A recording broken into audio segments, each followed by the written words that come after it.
first thing we want to do is expand these brackets. So you're going to get xy cubed minus y cubed plus x squared cos x, and we can move this 3 here. It's a bit irrelevant. We're not gonna work with it anyway. So the first thing you're going to do is differentiate for df dx. When doing partial derivatives, you hold any term that isn't x constant, and so you're just looking at whatever the x term is and differentiating it. So I'm first going to deal with this because we have two x terms together. So let's use the product rule. So we're going to make u x squared and v will be cos x.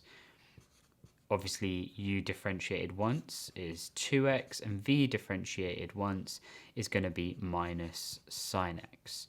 The product rule is u v dash plus v u dash. So now if we now plug that all in together, you're going to get x squared multiplied by minus sine x plus 2x cos x. So that's this part differentiated with respect to x. Now let's go through all the other parts.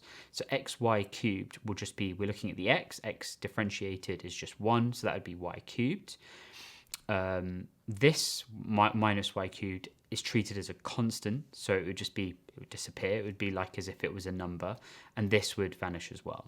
So that means df dx would be y cubed, that's differentiated once, plus 2x cos x minus x squared sine x.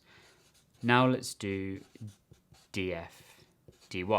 This is going to be a bit simpler because now, as you can see, this is all x terms, so we don't need to worry about that. So let's first differentiate this. Y cubed differentiated would be 3y squared. So you're going to get 3y squared and then x, that still stays. And then this is obviously just 3y squared.